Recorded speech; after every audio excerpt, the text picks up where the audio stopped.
Welcome to the 50,000 subscriber live celebration. I can't believe I'm here. We're gonna do this in three parts. First, let's talk about the last 3 years or so. It's been a long journey, but a fun one. And hopefully those of you who've been with me for a while can kind of get a kick out of it. And those of you who are kind of new to this channel, you can kind of catch up on what's been happening. And I think it's been pretty exciting. If you haven't subscribed yet, of course, don't forget to subscribe and hit the bell notification so you don't miss anything moving forward. And we're gonna look at my very first video, and I will just hide under the table because that was awful. I don't know if things are that much better, but I think a few of you have liked it, and that's why we're here. Then the second part, I'm just gonna share my journey, my story with you guys, and this is kind of why I wanted to I never get to kind of tell my full story how I got here. By the way, meanwhile, as you're gathering in the live chat, or maybe you're watching this after the fact, let me know where you guys watching me from. I am in Sacramento, California. I moved here about 1.5 years ago because I wanted to do this full time, right? I ended up kind of leaving my corporate job, a very nice corporate job, and I've never looked back. Definitely had to downgrade my lifestyle, but again, no regrets. And and thirdly, I will definitely take some questions from the live chat, and of course the super chats will have the priority. And by the way, thank you to all of you guys who have contributed through super chats and also to my Patreons. As you know, I do live shows every day on Patreon. What you see on YouTube is a repost of that. So those of you who are supporting me on Patreon definitely get first dibs on information and just whatever. And I also kind of share maybe a little bit more personal stuff with my Patreons. Specifically, Darren, thank you so much for contributing. You're one of the latest Patreons that join me there. But usually it's live. Patreon.com/electric if you guys want to join me there. So yeah, so let's get this going. I'm going to try to keep it under an hour. I know in the past when I used to do this relatively regularly, it went for like 2 or 3 hours, but I'm going to contain myself. And once again, it's exciting to be here. I'm not really sure if this whole subscriber count really matters. I know it's a flashy number in some cases, but if people who kind of know YouTube a little bit on the professional side, it's actually more about views, how many people watch and everything. But to me is how far I was able to come, not only just personally, but also how much more access and stories I'm able to bring to you guys, because it's definitely have improved. One thing I have to say, it definitely improved. So and it all started with the very first video. I'm going to show this to you. So just so you know, this channel used to be called Everything Tesla at first, before I changed it to E4 Electric, because I wanted to cover everything that's electric cars and technology, and not just be limited to Tesla. Let me get to that as part of my story, but this first video is just as I started once a week, 60-second news for my Facebook group that was essentially Tesla owners. I still have it. I think I have over 35,000 members now. I see people are coming into the chat. I see Canada, Vancouver, Canada, Montreal, Sonoma, California, which is really not that far, Norway, Nebraska, more Canada, a lot of Canadian viewers today. But anyway, continue putting it in there, guys. I definitely you have more subscribers than Biden has reservations, says Sean. I gotta tell you, I know I've been saying it's 50,000, but that was from a while back. I should probably ask them how many they have now. I'm pretty sure it's more than that, but it's yeah. I think I have a little bit more time to work on that. So all right, so this is my 60 seconds. So I decided I'm just going to do 60-second videos, just news about Tesla for my Facebook group, and this is what it looked like.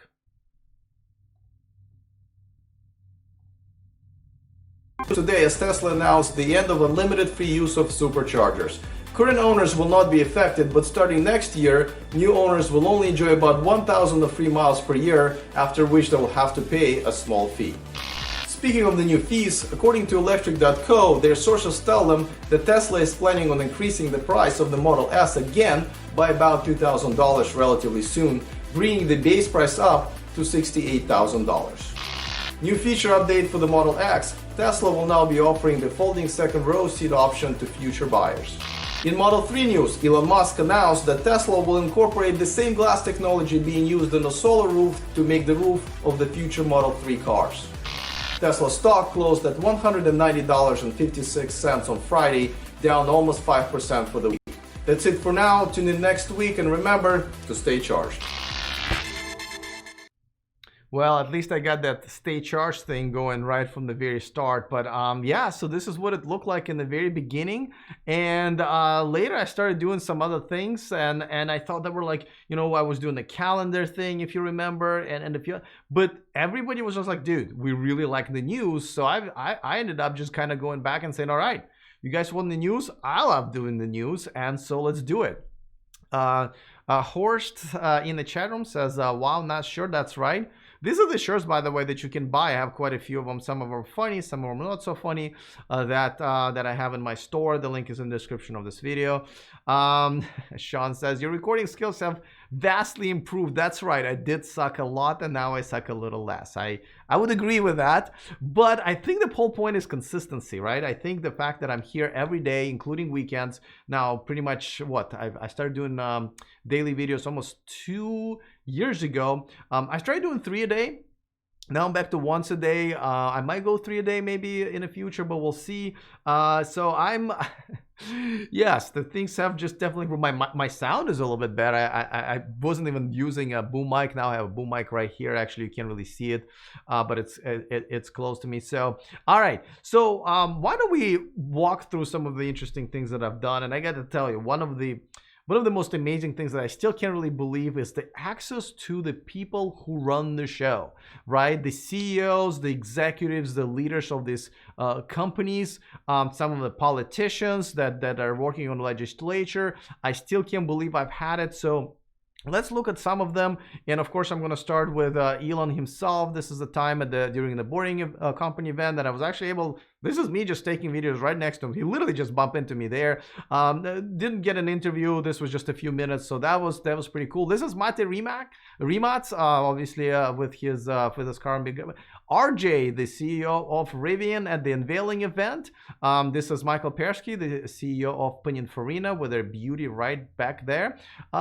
Peter Rawlinson, the CEO of Lucid. That video is coming up tomorrow. This is the he's a president of Audi of America. Robert Bollinger, the CEO of Bollinger. This is the CEO of Byton and Daniel at the Frankfurt Auto Show. CEO of Ionity, which is a fast charging network in Europe. CEO of Faraday Future, Karsten Breinfeld. Henrik Fisker, a few times he's been on my show. This is the Congressman Matsui that I met recently here in Sacramento. And of course, Peter Welch, the congressman.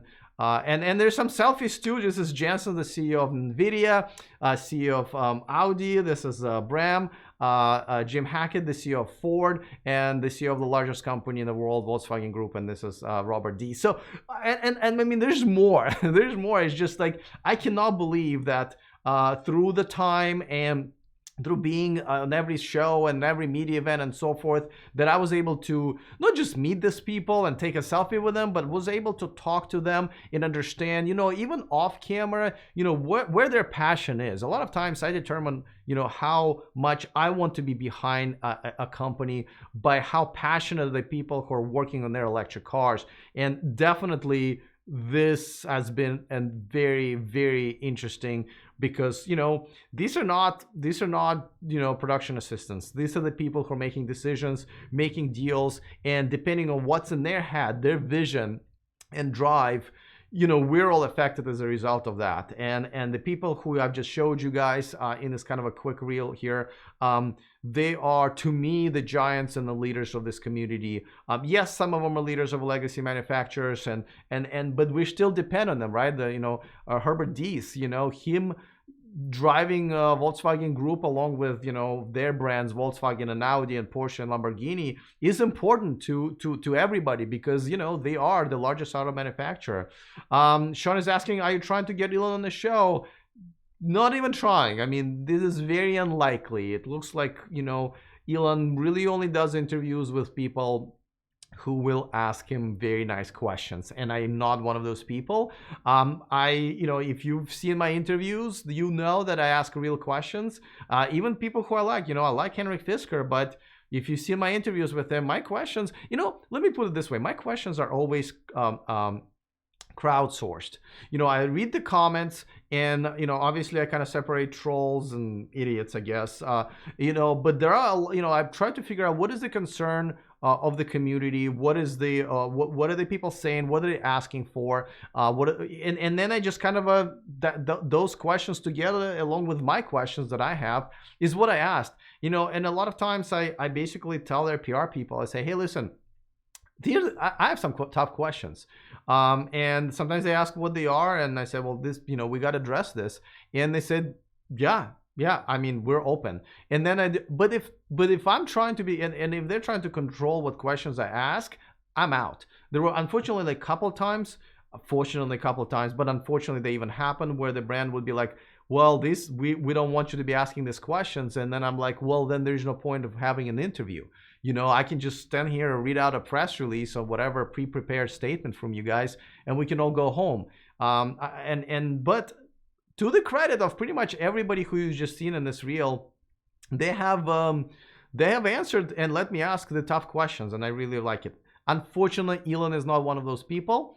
Maybe at some point when they give access to the sort of not just unbiased independent journalists, but also journalists on the other end, right? Let Forbes and the naysayers ask them questions, because I think it will be a service to everybody. But for now, it is what it is. Now, another thing that I've also really am proud of is that I have had other YouTubers and social media influencers on my channel. I think I've had more of other YouTubers on my channel than anybody else. I know people think that like we're competitors, which is just not true. And I know some of them think that, like they don't want to come on my show because they think we're competitors.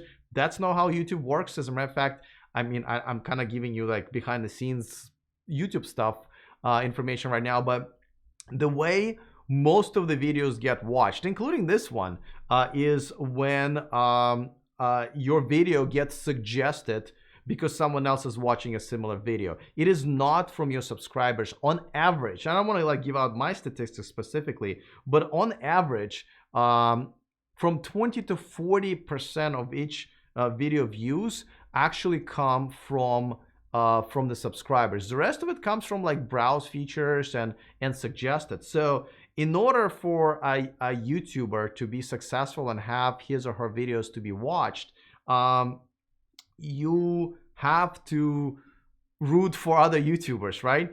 So yeah, I've never considered them competition. I always consider them basically people who are in the same boat, and we kind of I root for all of them. So the number of them who said yes to be on my channel is more than I've seen on any other another channel, and I've had quite a great ones. I mean, Nikki from Transport involved a few times on my show. Bjorn, the Tesla Bjorn, I caught him on during Frankfurt Auto Show. Ben from Teslanomics. Zach and Jesse, love these guys, several times on my show as well. Who's next here? Gally, who's having a great time today, obviously, with the Tesla stock. Kim of Like Tesla, caught up with her a couple of times. Chelsea Sexton, if you've seen the Who Killed the Electric Car, you know who she is. Rich Rebuilds, who's now also a contributor to the channel, but always great to have him on the show. Ryan McCaffrey, this is before this is before his interview with Elon. Fred Lambert, the editor-in-chief of Electric and editor-in-chief of Jalopnik, Patrick George, and I can go on and on and on, but all of these people who are also big players on this side of media.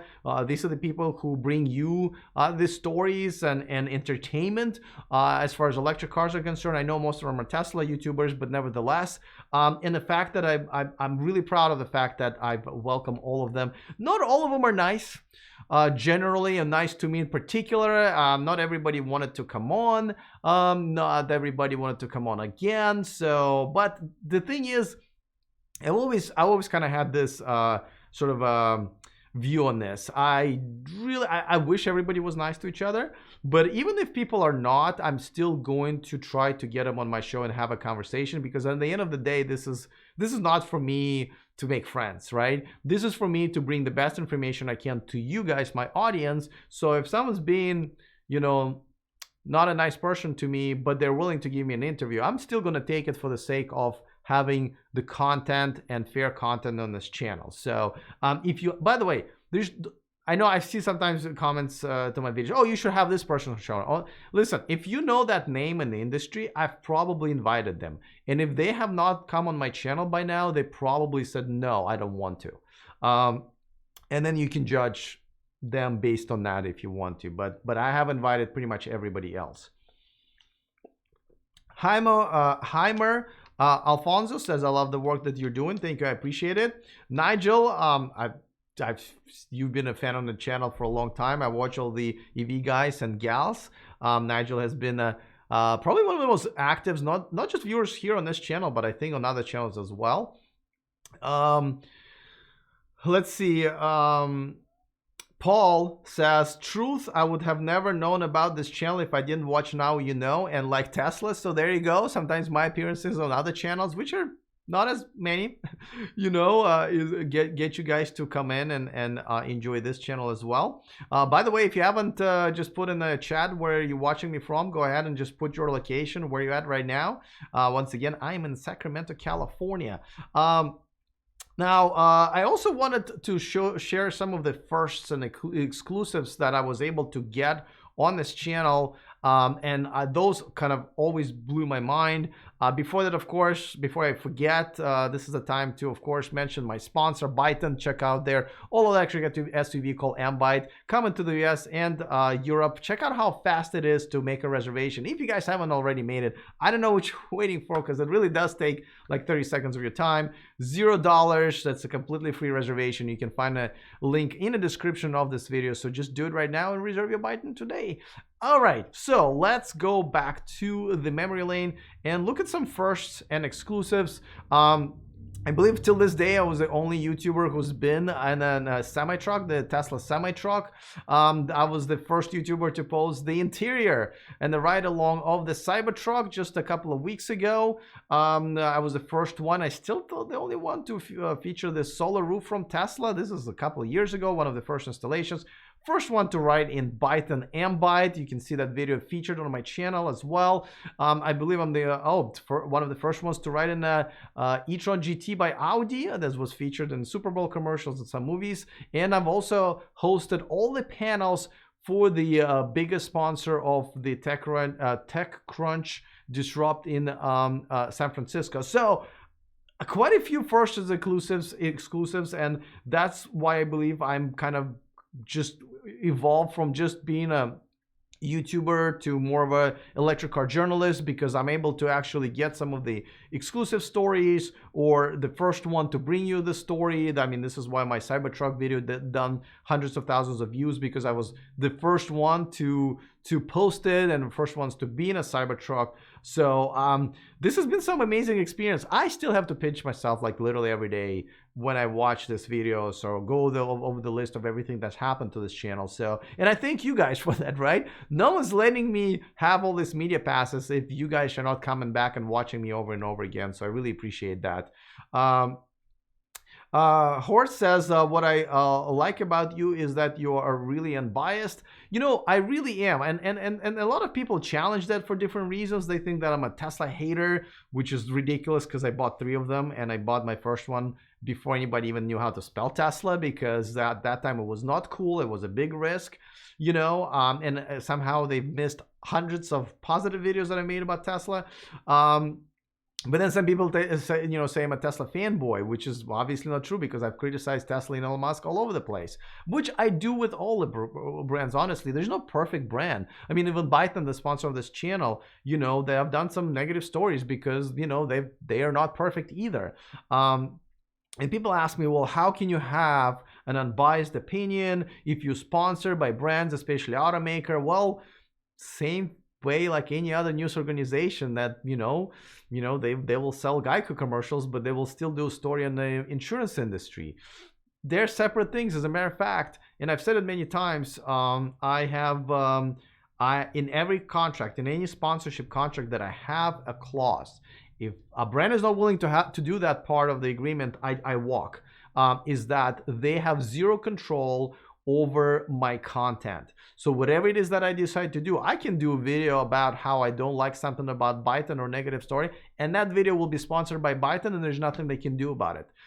So any other contract that I sign, as you know, I'm a brand ambassador for not only Byton but also Los Angeles Auto Show. Same thing there. You know, we had that clause in there as well, and that's the way I stay unbiased. As a matter of fact, the brands that sponsor my channel have zero interest in me being always just positive for their sake, right? Or always negative about their competitors, because no one's gonna watch this. If I'm completely controlled by the money of my or even a little bit controlled by the money of my sponsors, everyone should leave and will leave, and then there will be no channel for them to advertise. So as I have the conversations with anybody who has an inquiring about advertising on this channel, I'm saying, hey, listen, it's to your best interest that I cover your brand just like I cover everybody else. If there's something wrong with you guys, I'm going to talk about it. So that's my main philosophy is that I'm going to root for everything that moves us, the electric car community, forward, and I'm going to point out some issues if those issues or people or brands are standing on the way. And sometimes it's Elon, sometimes it's Tesla, and I'm going to talk about that as well. I think the responsibility of us, people in the media, is that, we got to demand excellence. And, you guys in the community as well, we got to demand excellence from this new niche for us to win over the 98% of remaining population that still doesn't believe that the electric cars are something that they want to drive, right? So we need to hold these brands and these leaders like Elon Musk and Tesla and Volkswagen and so forth to the highest standards. And when they don't do the right thing, or call a random person a pedophile, we got to all get up and say, hey, wait, that's not okay. We got to keep it civil here. We got to be better than the rest of the brands, and our community needs to move forward that way. So that's just the way I run it. So I appreciate you guys noticing it as well. Let's see. Sean says, I haven't really seen you appear on other YouTubers' channels. Any insight into that? Yeah, well, so I have been on like Tesla. I have been on Zach and Jesse and Sean Mitchell, and I think I'm missing one or two. But yeah, I have to admit that, and Nikki's channel, that somehow some of them think that it's a competition, or there's no benefit of having me on, or they just don't do interviews. And yeah, but I'm proud that I had pretty much all of them on except for just a few. If you want to see me on those channels, you should probably contact them and ask them or tweet at them. Pittsburgh, Pennsylvania, Los Angeles, New Mexico, I like that. UK, from Wales. You guys are watching me from all over the world. Okay, here's another interesting question. Do you regret leaving Tesla? Yes, I regret leaving Tesla because it's an amazing car. But on the other hand, I don't, because I don't like to be treated the way I was treated by Tesla over and over and over again. I would like to come back if their customer service turns around. Obviously, each brand evolves, but for now, I'm sticking with my Volt. Not because Chevy is such a great brand that they have taken care of me. It's just because I don't know. I think I'm just going to wait for Byton to come out in another year and a half, and that's what I'm going to drive. In the chat room says, you're definitely not a Tesla hater. It was your honest testimony about your Tesla ownership that moved me to buy a Model 3 Performance. See?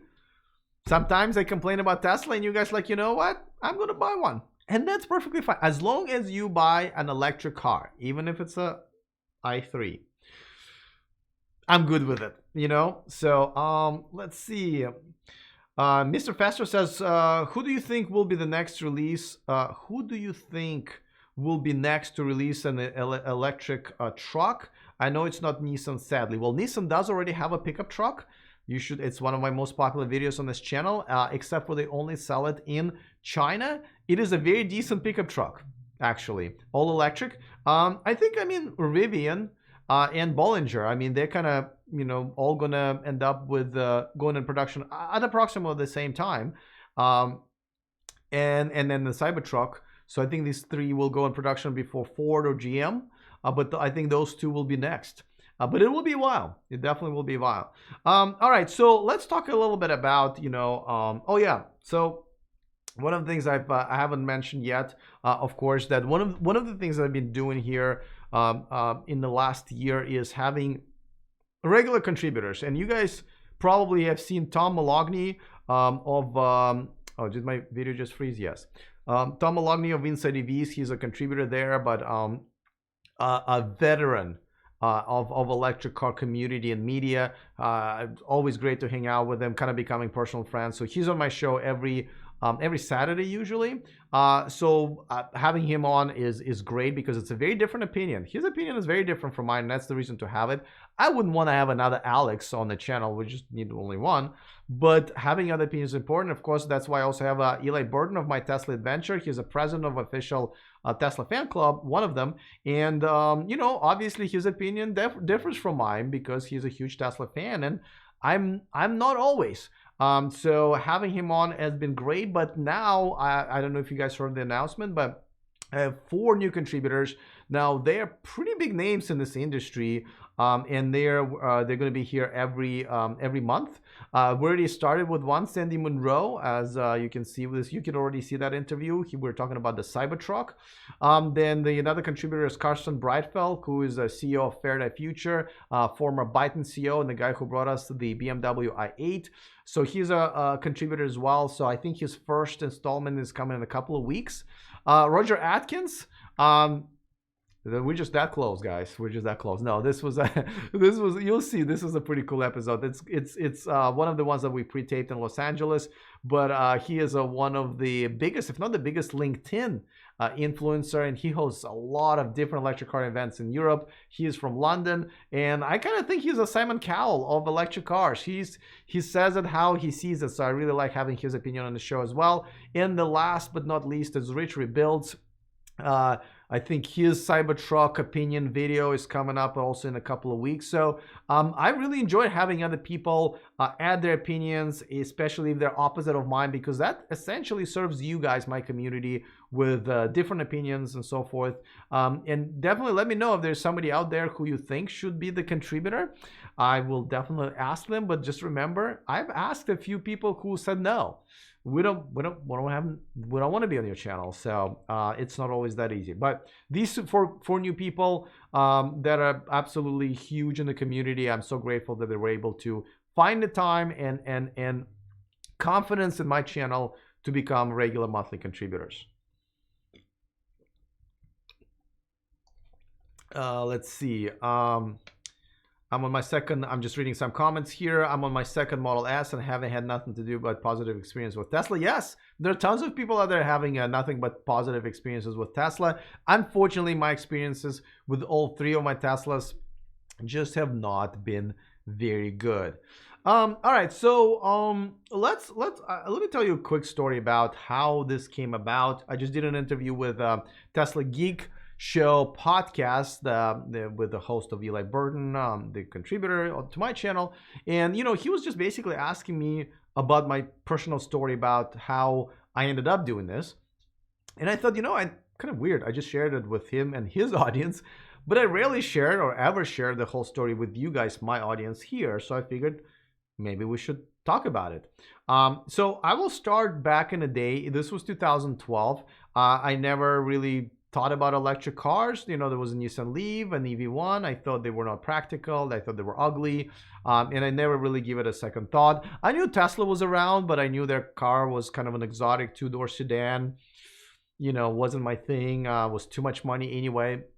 And at some point I started to look for a next car. My lease was expiring. And at that time, I felt like the technology was really stale. All these manufacturers just weren't creating cars that I thought were kind of cars of the future. The technology was stale. So, I remember I was at someone's family event, and their kid, he is one of my best friends, but his kid is now like 20-something in college. But at that time, he was 14 or 15, and he said, hey, you should really look into Tesla. And I'm like, dude, don't, kid, go play. I know better. No. And he's like, no, you don't understand. They have a 4-door sedan. I was like, okay, maybe. All right. And I had a quick conversation. and I forgot about it until I was walking on Santana Row in San Jose, California, where I lived for most of my life. And there was a Tesla showroom there, one of the first ones. And I was like, all right, I'm desperate. Might as well look at the Tesla just for general education purposes. And I walked in and I had a prototype of the Model S. I think this was early 2012. And it wasn't functional or anything like that. And I sat down and I looked at the interface and I looked, and it just blew my mind. Everything that I found out about it within 10 minutes was like, oh my God, this is what cars should be. I put my deposit down, $5,000 it was at that time, and I knew that I could lose that money. I also knew that the company could go belly up even when I do get my car. And but I was like, my generation, I don't think we've done much for this universe, for this world, for this planet. Like my parents, World War II, and I'm sure you have parents who've gone through some major stuff and changed the world or saved the world in one way or another. And I don't think my generation has done it. And just so you know, I'm 42 years old. At that time, I was 35. I said, you know what? Not only it's good for environment, my thing was like, we go to Middle East and we fight all these wars so we can get the oil, so we can, pollute the environment on top of that. If we run on electric energy, we won't need to do that. They don't want us there, and we don't want to be there. And I think this will save a ridiculous number of lives, not just American and European lives, but also lives of the, people who live in those countries. And I was like, I'm going to do it. I know this could go badly very quickly, but I'm just going to do it. And I did it. And when I got my car, I think it was 2 weeks before the end of 2012. And I couldn't believe I'm driving that. I was one of the first 3,000 made. I ended up actually having it signed by Elon. Actually, I probably should have I still kept the sun visor with his signature on it, and I framed it in the corner. I probably should have just shown it to you guys. But and at that time, everybody was like, oh, Alex, like all my friends and coworkers, like, dude, you are so stupid. You just bought a car, an expensive car, because I had to go with a top battery, right, to be able to get the car, one of the first ones. You just dropped $90,000 on the car, an electric car, Jesus Christ. And from this new company. When was the last time you've seen an electric car even make it past the first few years? When was the last time you saw a brand new car manufacturer that succeeded? You are so dumb. And I said, okay, maybe I am, but I'm a dreamer, so I'm doing it. And then I decided, you know what? Like, I want to find other stupid, dumb people like me who drive these cars. Maybe we can have our little stupid, dumb meetings and, barbecues. And so I created a Facebook group. At that time, Facebook was huge. So I created a group and people started joining. They started joining, and I wish we had a couple of meetings and drives. But that's, we're talking about 2013. Tesla started to survive. People, especially in Silicon Valley, where I used to live, started driving them, and it started to kind of become a cool thing. And people were like, oh, wow, Tesla. All right, cool. And I started volunteering to all of these events to showcase the Tesla, like Drive Electric Week and Earth Days. And a lot of times I would come back from grocery shopping and there were people around my car taking pictures and everything. And I would spend like half an hour talking to them about how amazing this car is and how they should buy it. If referral program was back then, I think I would have had like 5 free roasters if I could take advantage of that. I probably sold a ridiculous amount of Teslas at that time. So my group started to grow. I think we've grown I think like 10,000 members. So it was really becoming a thing. And I was like, well, what can I do for my community that would be of value? But also I feel like this is becoming such a big part of my life. I would really like to make this maybe a potential full-time job one day. So let's create a product. Like I was thinking about making some physical product for the car. And like I think MNX at that time was already making the center console, and they became a sponsor of my Facebook group, and later on with the channel. Their logo is still in the header because they have been sponsoring some of the videos. Been long-term friends with the owners, and I was like, At that time, I was doing this men's fashion YouTube channel, and that wasn't going really anywhere. But I was having a good time, and those videos are pretty cool. They're still up on my channel. But I was like, I'm kind of doing this YouTube thing. Maybe the service for my Facebook group people would be this news, because there were so many different things happening that I myself was losing track of what are the latest things that are happening with Tesla.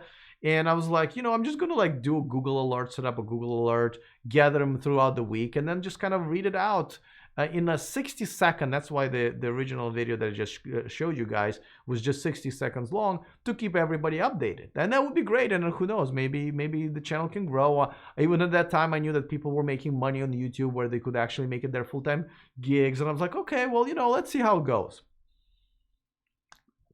Sorry, my throat is getting kind of dry. So it was all right. And I posted my first video on YouTube, and I posted in my Facebook group, and I was like, I have 10,000 members. I'm sure like half of them, I'll get 5,000 subscribers right away. I got 50. That's the only people who decided to subscribe to my channel. I was like, okay, whatever, doesn't really matter. I'm really having a good time, so I'm just gonna continue doing videos every week, 60 seconds each. And I continued doing that, and I continued doing that for a few months, and started doing other projects. I don't know if you guys remember, I did this. I started doing this calendar where it was called "The Green is Beautiful," and I was gonna donate all the proceeds to not all, I think partial proceeds to charity. And Earth Justice was a pretty big charity that agreed to do this. Unfortunately, nobody was watching those videos, even though those are probably one of the best videos I've made on my channel. And people were like, dude, just stick to the news. I'm like, really? They're like, yeah. And then I started doing longer version of the news. People were like, dude, 60 seconds, it's not long enough. Just do longer videos. I'm like, are you sure you want to watch me, this dude here, for more than 60 seconds? They're like, yes. So I started making videos for more than 60 seconds, and they did well. And then I was like, well, there's so many news that and they're kind of going outside of Tesla. And one day I was like, I really want to dedicate this to all electric cars, because it looks like it's going to be happening outside of Tesla. I think I'm probably doing a disservice not only to myself but to my viewers on just covering Tesla. I'm gonna do it. So I renamed it to E4 Electric, and kind of rebranded the channel a little, but things have stayed the same essentially. And at one point I've decided, I'm gonna do my videos live, and I'm gonna do it every day, because there's so many stories that doing once a week just weren't gonna cut it, or even twice or 3 times a week. So I started doing that, and unfortunately at some point I used a clip from Remots that they released to the media, but I guess somebody stole their copyrights on YouTube, and YouTube ended up basically taking the video down on my channel and even on Remots' channel, even though it was their video. Don't get me wrong, YouTube sucks in some ways, especially the way they police stuff. That's a whole different video. I lost the rights to live stream until I had to prove to them that I had the rights for the video. And as a matter of fact, I'm protected by the law that's called fair use law, because I'm a news organization essentially. So like after 6 weeks, they finally said, yeah, our bad, took the strike away and let me live stream. But I'm like, I'm not live streaming on YouTube anymore every day. Like, people expect this, and now I had to not do it, and I had to record it for 6 weeks. So I decided, you know what? I'm gonna go live on Patreon, because I think this would be the best perk I can give to my Patreons, because essentially, Patreons and sponsors is how I put the bread on my table. And I was like, yeah, I wanna do that, and then I'll repost it on YouTube, and that's what I've been doing ever since. And then little by little, I started getting, press passes and interviews. And as you know, last year, well, this year, also I've traveled a lot, to all kinds of places, Europe, China. Obviously, I go to LA a lot, and Vegas. I'm going back to Vegas next month for the CES, the Consumer Electronics Show. And yeah, I was like, yes, I want to bring this news to people, not only from the people who are in charge. You've seen the parade of CEOs and executives and the congressmen that I had here, but also the places where it happens. And as you can probably tell, I travel almost once a month now. And I have to say that I have had to refuse some of the trips because it was just too much. Traveling is only fun, like in terms of traveling itself, only fun when you do it as a vacation once a year. But when you're on the plane and delays and, hotels and transportation and Ubers and airports again, that wears you. And I'm an old man now. I can't just like go to China, adjust to their time zone, and then go right back to California and just be. But it takes me 2 weeks to recover from a overseas trip because I'm working, right? Sometimes you get off the plane and you don't get to sleep it off. You just go and you cover an event for 12 months, 12 hours, and so you're like not sleeping for 24 hours straight. So I'm just saying there's some drawbacks. So Ulysses, welcome to the live stream. Longtime viewer, welcome to the chat. So yeah, let me know if you guys have any questions, because now I think for the rest of the hour, I'll just answer some of the questions that I see here. But that's pretty much my story. Never in my life I thought. Well, I probably should also mention that last summer I've decided to change my life. Basically leave the corporate world and my nice salary in Silicon Valley, move to Sacramento here because it's much cheaper. And by much cheaper, I mean by 5 times. House prices are cheaper by 5 times, rent 2 to 3 times, and everything else is much cheaper here. So I moved away from my friends and family to cut down on my expenses. And so because I'm making very little money, especially a year and a half ago.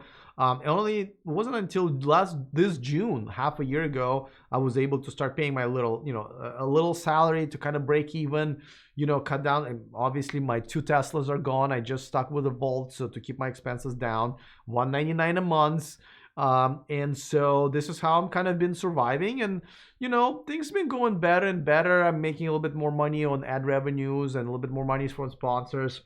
My Patreon community is small, but nevertheless, so obviously that helps a lot with my bottom line. So definitely this has been a very odd, amazing, and difficult journey at the same time. Being away from where I grew up. Haven't made that many friends here because what I do is here. I'm here in 4 walls. Dating here is very odd also. As I was moving out of the Bay Area, it was right after I broke up with my ex-girlfriend that you've seen on my channel a few times. She definitely was fun and contributed to some very funny moments. We're still friends. Actually just got a congratulations from her earlier today on my 50,000 subscribers. Yeah, and still, obviously, it's probably going to be a while until I'm back to the salary I used to make. But I would not trade it for anything. Just doing this every day. I know I have no weekends or vacations, but doing this every day has been the best thing that I've ever done. And I feel that not only I'm having a good time, I feel like I'm truly providing a service to my community and truly converting people to drive electric. Like earlier today, my house doesn't even have a backyard deck. So I got a contractor here to give me an estimate on the backyard deck. And this guy drove into a big truck, this big all-American, dude with a beard and everything, and, he was asking me what I do. I told him about electric car news. And he's like, dude, when can I have my truck to be an electric truck, right? And I'm thinking like, whoa. We made some progress because like 2 years ago, they're like, electric cars, you mean like Priuses and stuff, right? I'll never drive an electric. And now they're turning around. So I spent like half an hour. It took 15 minutes to do my deck estimate and another half an hour of me telling him about, what he should be looking for in an electric truck, how his business can benefit, what he needs to watch out for. Like this is the stuff that I love. I love converting people to the new electric car owners. Maybe not right now, but even in 2 or 3 years, this is the best. I love the fact that I feel like I'm a tiny little part of changing the world. And even when I do talk to these big executives and some of the politicians, local and sometimes on a national level, I am able to communicate what our community wants, right? Like I essentially have a proxy for all of you guys who've commented and supported this channel. And when I talk to the CEOs and presidents I basically tell them this is what this community wants. So to me, that's a huge part of moving this whole thing forward. I mean, I still feel like I'm just a middleman between the community and the other part of the industry. but I love it. I love how much information I can get and give to you guys. So I'm really excited. So let's get to some questions. Joe asked, where are you located? I am in Sacramento, California. And he said, I'm in Santa Clara. That's where I used to live in the Bay Area, Santa Clara, California. Cheapest electricity in the Bay Area because it's the only city in the Bay Area that makes or provides its own utility company. The rest of it is a PG&E, which we all hate by now. Let's see. Steven Schultz says, nice to have the new regular contributors speaking on your show. Big names in the EV movement. Absolutely agree. Let's see. Nigel says, most people don't give a monkeys, unfortunately. Don't give a monkeys. Unfortunately, about the environment, when the water comes into their house, they will regret it. Yeah, and I don't care why people want to drive an electric car. If a person wants to drive an electric car because it's just a better car or a cooler car, by all means, we're achieving the results in different ways, right? Let's see. Oh, I like this. Nigel says, people who dream, dream. People who do, do. Yeah, I definitely, people say, oh, so great that you follow your dreams. I'm like, I never had a dream of being a YouTuber. Who's insane enough that wakes up in the morning and says, you know what I really want to do for a living? I'm going to be a YouTuber. That's right. No, that's ridiculous. As a matter of fact, I've now met a lot of YouTubers, and not just in this space, because I go to like Vid Summit and VidCon, where I get educated on what the latest technologies are and a best way to communicate information, the best algorithm practices for YouTube and other social media. I met a lot of the YouTubers, extremely successful and not so successful, and I don't think a single one of them that I met started by saying, I want to be a YouTuber. We all kind of walked into it, I guess, and just said, oh, this is kind of great. I love it. I'm gonna do this. So yeah, it's been interesting, but I think the journey itself has been a lot of fun. Let's see. I'm gonna come up with. I'll read a few other comments here. Terry Wallace says, when are you going back to the full EV? So I don't know. So here's the thing. Even if I wanted to buy a Tesla, I don't think as a business person I should, because I should be buying cars that I'm advertising to you on this channel, right? So I shouldn't be advertising, let's say, Audi, but driving a Mercedes. So, obviously Biden is not out there, but as soon as Biden is out there, I'm buying it. And I think that's what I'm going to drive. Now, if there will be another brand that will sponsor this channel before Biden comes out, or maybe even during, I can have more than one car, right? That's the car I'm going to get, right? You don't want me to just run ads here. You want me to actually, when I recommend that you reserve Biden or buy Audi or whatever, I'm actually following my own advice. So I'm going to wait until, and I don't allow any sponsor in here either. This sponsor has to be a product that I actually like. That people think that, oh, of course you like Biden because they sponsor your channel. It's the other way around, especially if you watch this channel. I was there on day one. I was a fan at the very first day of unveiling, which was almost 2 years ago at CES 2017, I believe. And they only became sponsors, earlier this year. They've only been sponsors for like, 9 months, I think, right now. And that's how it works with all of my sponsors. I have to like them first, and then they become sponsors. Because otherwise, if I don't like a brand, I can't be telling you guys to get stuff that you're gonna come back to me and say, Alex, this is not a good product. Why'd you tell me to buy it?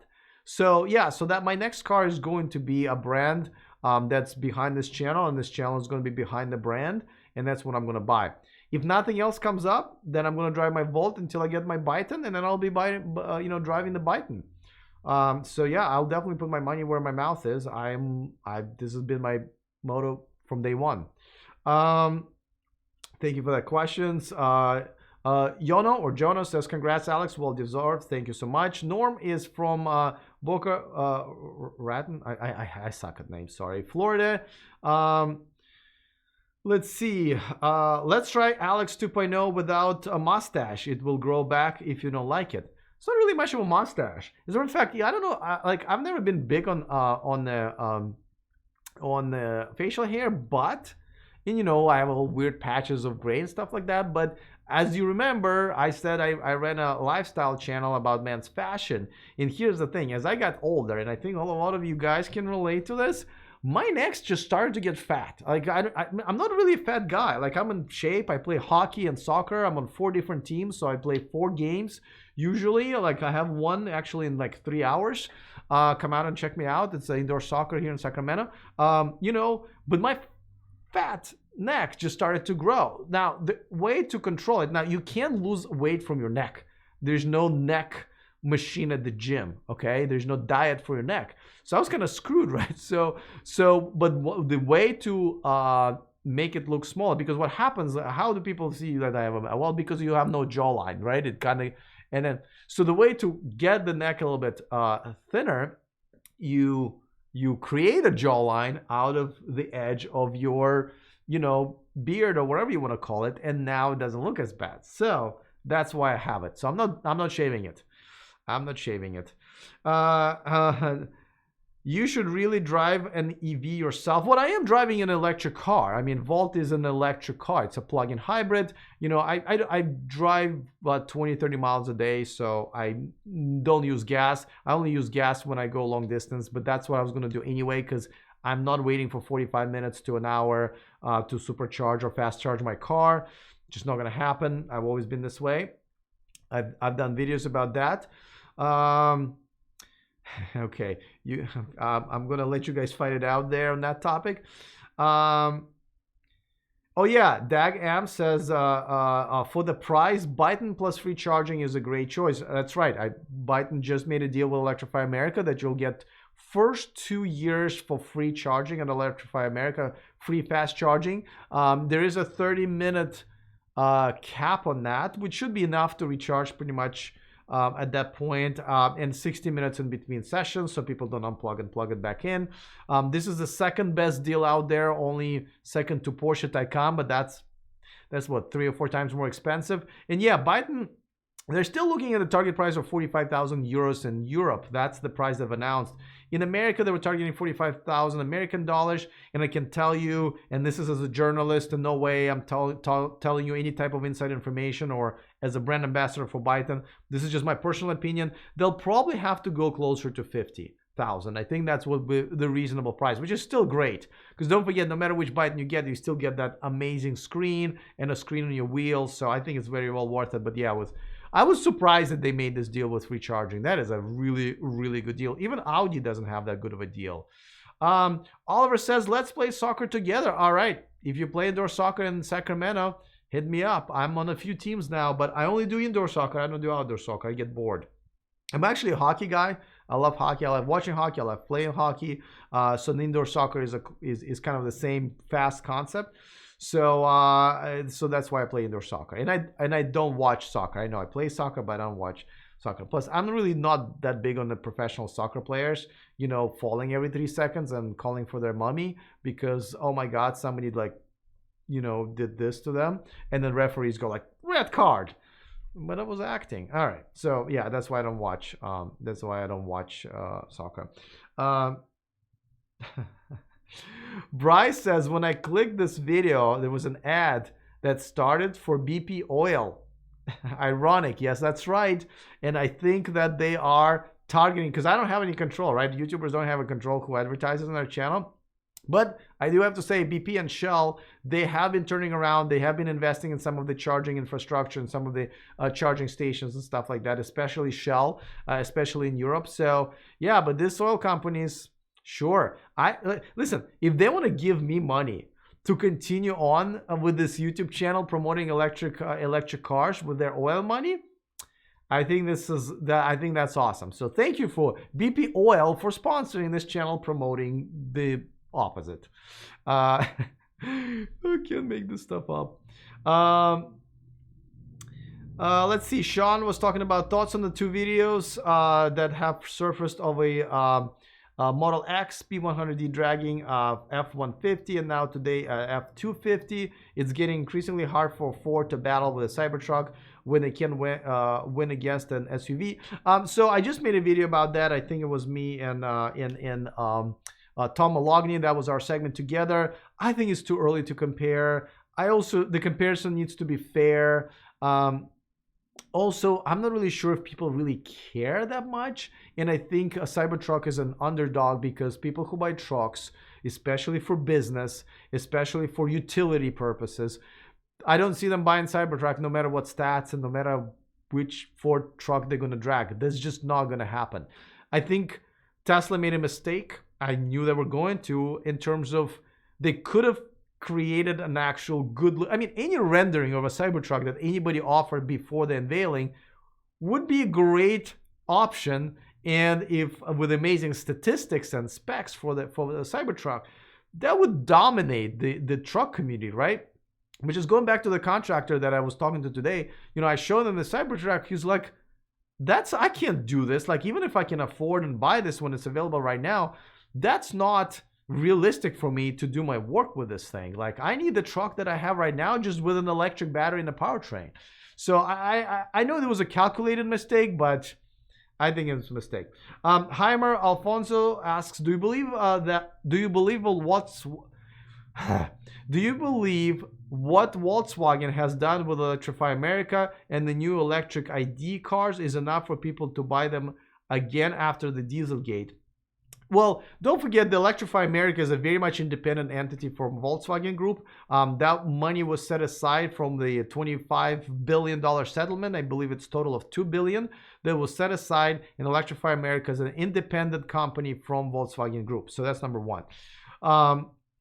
Number two, I think Volkswagen Group overall have ran away so fast from this scandal and they want to separate themselves so much from the scandal that the development of electric car for all of their brands, Porsche, Audi, and Volkswagen, has progressed much faster than they probably were going to do it. So the Dieselgate was kind of a blessing in disguise for them.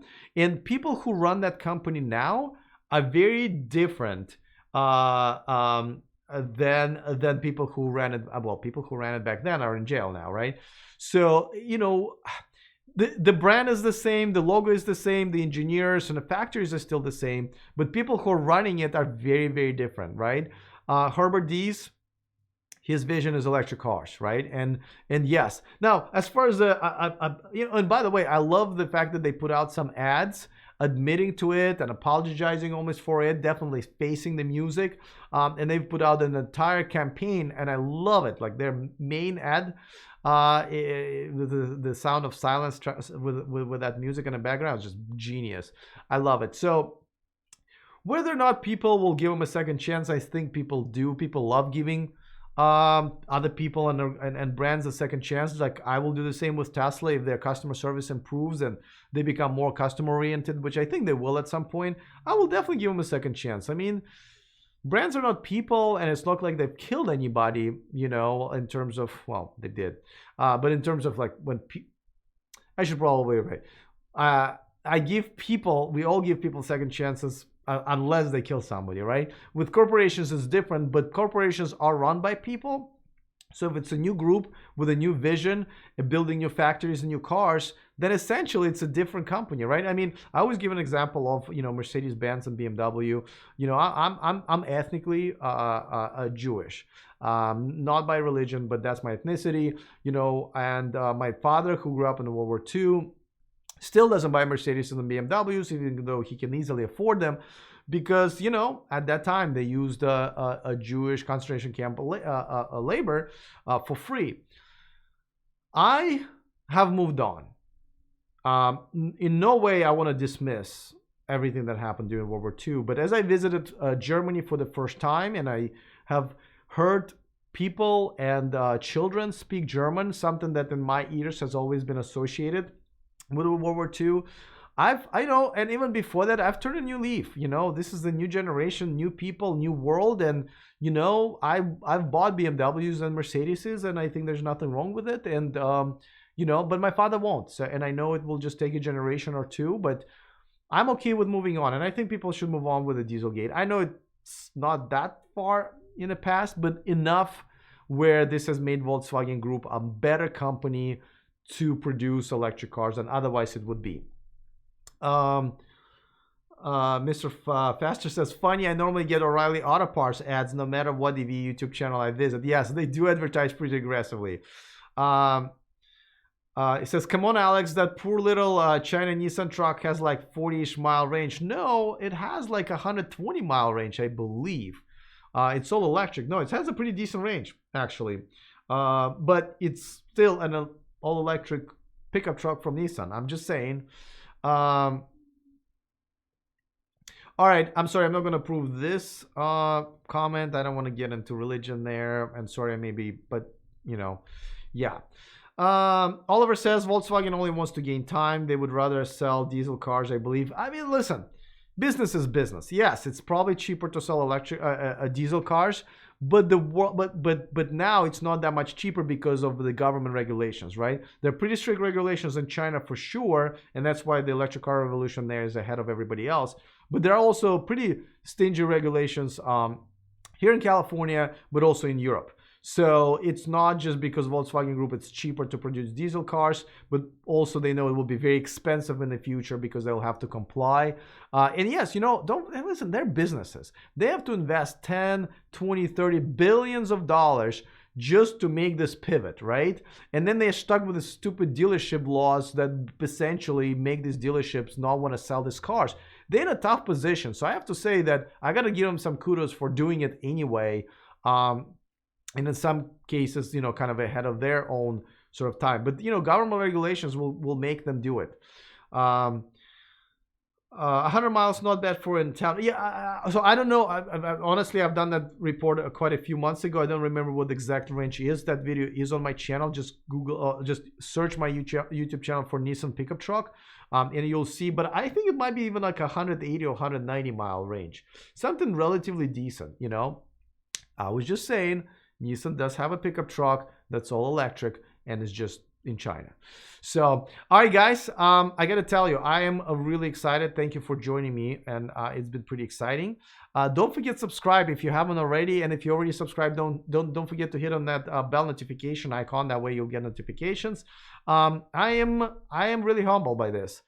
You know, thank you for sticking around with me, especially of those of you in the chat that I see that they've been the fans for a while. I appreciate that. I appreciate your support. I appreciate the Patreons and Super Chats and those of you guys who are literally supporting me financially as well and continue to do so. I definitely, this is how this whole thing is moving forward. So, all right, I am looking forward to doing this again, to maybe 100,000 celebration at some point. Other than that, see you guys next time, and remember to stay charged.